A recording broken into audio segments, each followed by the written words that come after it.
responded today, basically saying any agreements they won't accept unless they're made with Ukraine. Will Ukraine have a seat at that table for those negotiations? Of course they would. I mean, they're part of it. We would have Ukraine, we would have Russia, and we'll have other people involved too. A lot of people, a lot of forks in the, a lot of forks in this game. I'll tell you what, this is a very interesting situation, but the Ukraine war has to end.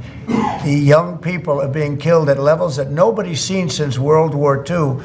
And it's a ridiculous war, and it has to end. We had a good talk with President Putin. I had a good talk with President Zelensky, very good talk. And somebody said, oh, I should have called Zelensky first. I don't think so. I mean, we have to find out whether or not Russia wants to make a deal. I know that Zelensky wants to make a deal because he told me that. But I now know that Russia wants to make a deal. Did you ask Secretary Hegseth to walk back his comments yesterday saying Ukraine won't join NATO and won't go back to pre-2014 borders because those are bargaining chips you could use? No, I didn't. Somebody told me to, but I thought his comments were good yesterday, and they're probably good today. They're a little bit softer, perhaps, but I thought his comments from yesterday. I thought his comments yesterday were pretty accurate. I don't see any way that a country in Russia's position could allow them, just in their position, could allow them to join NATO. I don't see that happening. And long before President Putin, Russia was very strong on the fact that I believe that's the reason the war started, because Biden went out and said that they could join NATO, and he shouldn't have said that. As soon as he said that, I said, you know what? You're going to have a war now, and I was right about that. This is a war that would have never happened if I were president. But you don't think it's President Biden's fault, not President Putin? I mean, he's the one. I think Biden is incompetent, and I think when he said that they could join NATO, I thought that was a very stupid thing to say. I thought when he said, well, it depends if it's a minor incursion. In other words, it's okay if Russia does a minor incursion. I thought that was a very foolish thing to say. The other thing that got it started was how badly Milley and these stupid people, bad generals, how badly they did with Afghanistan. I was going to pull out, but we were pulling out with dignity and strength, and we were going to take our equipment with us and everything else.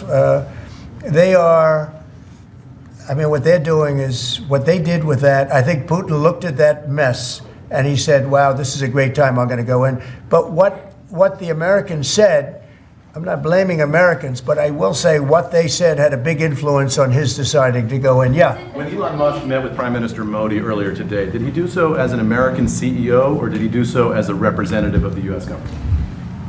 Are you talking about me? No, Elon Musk. Elon, I don't know. They met, and I assume he wants to do business in India. But India is a very hard place to do business in because of the tariffs. They have the highest tariffs just about in the world, and it's a hard place to do business. No, I would imagine he met possibly because, you know, he's running a company. He's doing this as something that he's felt strongly about for a long time because he sees what's happening and he sees how the country is really being hurt badly by all of the fraud, waste, and abuse. Yeah. So how does Modi know whether he's meeting with a CEO or meeting with a representative of your government? Well, he's meeting with me in a little while, so I'm going to ask him that question. All right? I'll ask him that question. Yeah. On auto tariffs, what should we expect, sir? You mentioned obviously steel and aluminum and pharmaceuticals. What are you thinking about auto tariffs? We haven't talked about that much. I think autos are coming soon. I think they're all coming more or less at the same time. And it's not going to be a big shock to the system. But what it's going to do is it's going to bring pharmaceuticals back to our country. Much more important than the money.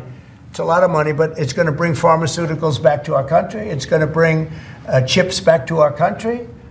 It's going to bring automobile. We're going to do a lot more automobile manufacturing in our country. You know, when I did this, when I announced this during the campaign, they were going to build the largest car plant in the world in Mexico. It was almost under construction. It was just starting.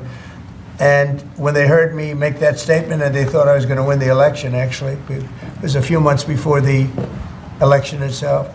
China was building the car plant. It was going to be the largest in the world. They immediately stopped construction. You can see the foundations there. They immediately stopped. When they heard I was doing this, that would have destroyed Detroit. It would have destroyed Michigan. This plant would have taken up more than almost the whole state built. And it would have been very destructive. When they heard me speak, and they said, wow, if he gets in, we're gonna lose our shirt. So